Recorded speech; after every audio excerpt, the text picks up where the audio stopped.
Ce programme est conçu pour être un dictionnaire visuel pour aider à la planification des espaces de travail dans les salles blanches. Il a été filmé sur place dans l'une des salles blanches de recherche et développement de l'entreprise, Meissner & Wurst, qui construit des salles blanches et d'autres installations high-tech dans le monde entier. Cette pièce particulière est équipée pour pouvoir ajuster les flux d'air et, à l'aide de générateurs de fumée et d'un éclairage spécial, le programme visualise les effets des différents flux d'air et la relation entre l'air, la pièce, les surfaces de travail, la chaleur et les personnes.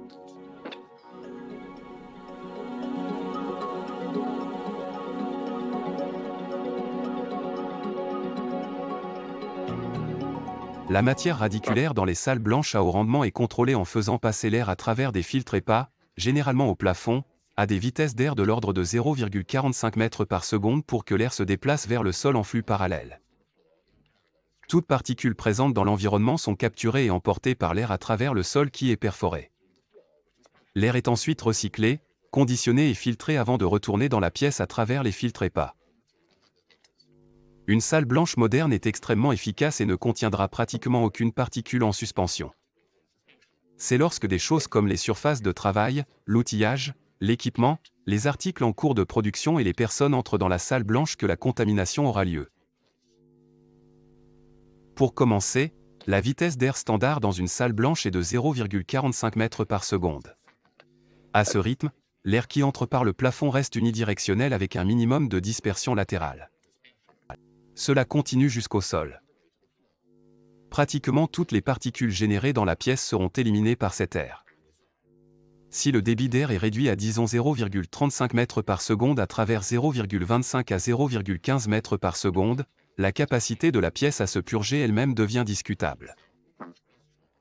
Il est évident que l'efficacité nécessite les débits les plus élevés. Comme certaines salles blanches ont des sols solides plutôt que perforés et surélevés et recirculent leur air par des conduits de retour sur le côté de la pièce, nous avons démontré l'effet de ce système et de la salle à flux laminaire vertical complet.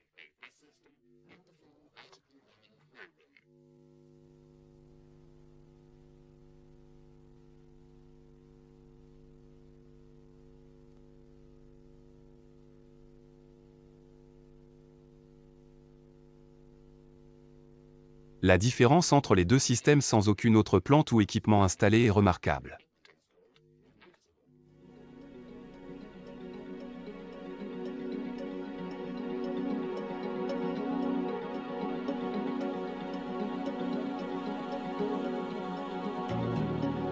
La prochaine expérience consistait à comparer la différence entre les surfaces de travail solides et les surfaces de travail perforées dans des conditions alternatives. Le dessus solide se comporte comme ça.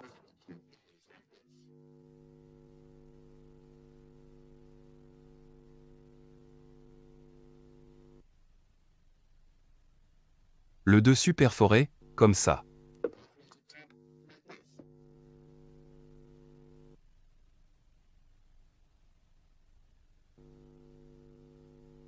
Plusieurs configurations ont été testées. Par exemple, en utilisant un plan de travail solide sur un sol solide comme emplacement d'îlot. Il est notissable qu'une zone d'air à mouvement lent est créée au centre de la surface de travail et l'air coule horizontalement sur la surface jusqu'à ce qu'il se déverse sur le bord et un grand vortex longitudinal est formé sous le poste de travail avant d'être emporté sur le côté de la pièce. Lorsqu'un plan de travail perforé est utilisé, mais toujours avec un sol solide sous la même configuration, l'air passe à travers le plan de travail mais cela crée un vortex sous la surface de travail. Un plan de travail solide sur un sol perforé crée une masse d'air perturbée sur la surface de travail, mais il y a une meilleure évacuation sous le plan de travail même si un vortex de turbulence est toujours créé.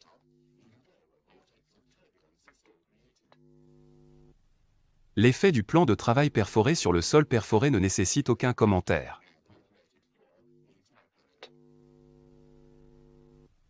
La séquence suivante est explicite, avec la conclusion inévitable que l'on doit faire preuve de beaucoup de prudence lors de la planification des zones de travail. La relation entre les surfaces de travail et les murs par exemple est cruciale. Le banc traditionnel long courant le long d'un mur avec des retours fixes et de l'air venant d'en haut semble être d'un bénéfice douteux lorsque le niveau de turbulence est pris en compte. Laisser un espace de 10 cm à l'arrière et sur les côtés et l'amélioration du matériel est immédiate. Les facteurs qui détermineront l'efficacité du design sont la surface de l'espace de travail et sa relation avec les surfaces verticales environnantes. Un problème se situe au niveau inférieur où la turbulence est créée, conduisant à des zones mortes qui sont probablement rarement rincées par de l'air pur. Il est remarquable qu'une latitude considérable soit disponible lorsque des surfaces de travail perforées sont utilisées, même lorsque ces surfaces sont encastrées dans un coin ou aboutées ensemble. Peu de turbulence est générée sur la surface de travail et il semble y avoir très peu de perturbations à la périphérie de la surface. Il est clair que lorsque des plans de travail solides sont utilisés, une contamination turbulente peut se produire s'il y a une séparation insuffisante des différentes unités. Il est peu probable que les objets sur le plan de travail échappent à la contamination par les tourbillons formés.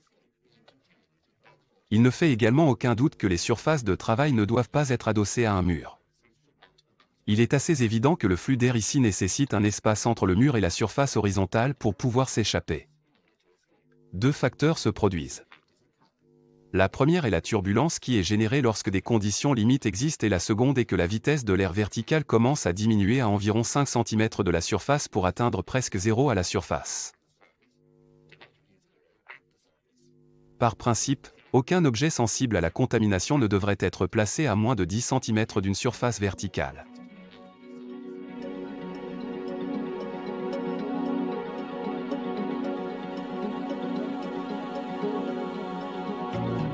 Le flux d'air réagira différemment en passant sur différentes formes.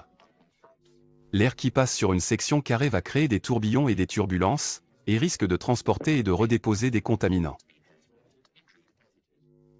De meilleures conditions sont créées lorsque l'air passe sur une forme cylindrique. Beaucoup moins de turbulences sont causées avec peu ou pas de perturbations latérales. Les particules dans l'air seront sans aucun doute transportées au sol. La conclusion à tirer est que les matériaux conçus pour une utilisation en salle blanche devraient avoir des bords et des coins lisses ou arrondis pour garantir que seul l'air le plus propre passe au-dessus d'eux. De même, tous les récipients ouverts utilisés dans les salles blanches pour contenir des produits en cours de traitement devraient être conçus pour permettre à l'air propre de passer à travers avec le minimum de résistance ou d'obstruction.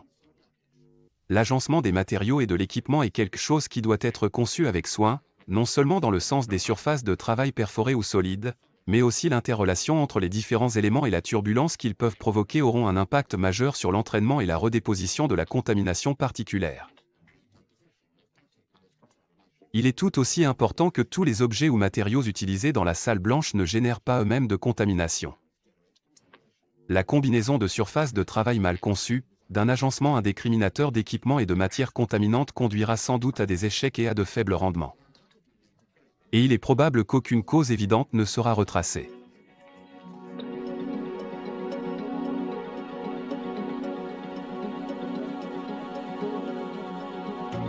Examinons l'effet supplémentaire que la chaleur va créer. Des composants chauffants existent dans de nombreuses salles blanches et voici deux exemples. D'abord, une plaque chauffante d'une capacité de 1 kW a été chauffée à 160 degrés Celsius. Dans un premier temps, il a été placé sur une surface de travail près du mur. La turbulence est clairement démontrée et la contamination potentielle, non seulement de l'unité de chauffage, mais aussi du travail effectué dessus peut contaminer les objets à proximité. Déplacer l'assiette du mur n'a qu'un effet marginal. Mais avec le temps, le flux d'air de la pièce s'adaptera à l'effet thermique. La deuxième démonstration utilisant un bec Bunsen n'a pas besoin de commentaires. L'effet thermique est significatif et il est peu probable qu'il diminue. Le travail nécessitant ce type de flamme ou de chaleur doit être entrepris avec grand soin et un emplacement détaillé des postes de travail adjacents. La contamination par entraînement et redéposition sera très importante.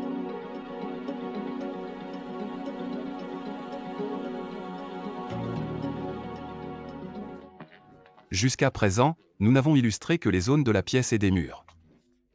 Lorsque les gens sont présentés, c'est leur présence et la couche limite laminaire et la turbulence causée par leurs mouvements qui vont transporter les contaminants.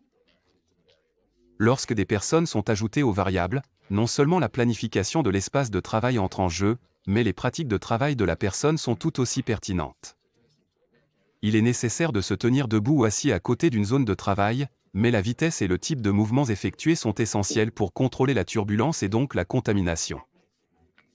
La vitesse de mouvement a une grande importance et que les tourbillons créés par des mouvements même lents sont perceptibles.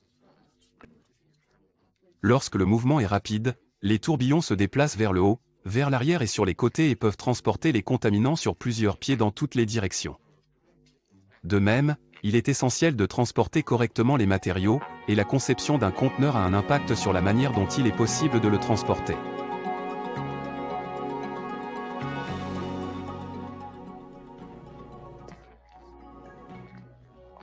Pour résumer, une salle blanche fonctionnant avec des flux d'air de 0,45 mètres par seconde, avec des flux d'air verticaux ou laminaires complets sortant par des sols surélevés perforés, sera la plus efficace à la fois pour l'élimination des contaminations aéroportées et la réduction du risque de turbulence et d'entraînement de particules. Les surfaces de travail bien perforées réduiront le risque de turbulence sur le lieu de travail et toutes les surfaces de travail doivent être séparées d'elles-mêmes et éloignées des surfaces verticales d'au moins 10 cm. L'agencement du matériel et des fournitures sur une surface de travail devrait être tel que la turbulence est réduite au minimum et que la cascade d'air d'un élément à l'autre devrait être éliminée autant que possible. Tout l'équipement utilisé dans les salles blanches doit être conçu pour permettre à l'air de le traverser plutôt que de rebondir dessus et de se briser. L'utilisation et le placement des sources de chaleur dans les salles blanches doivent être considérés très soigneusement au sens de turbulence aléatoire ou continue. Et les gens devraient être formés à se déplacer et à se comporter de manière à réduire au minimum absolu la turbulence qu'ils causeront inévitablement.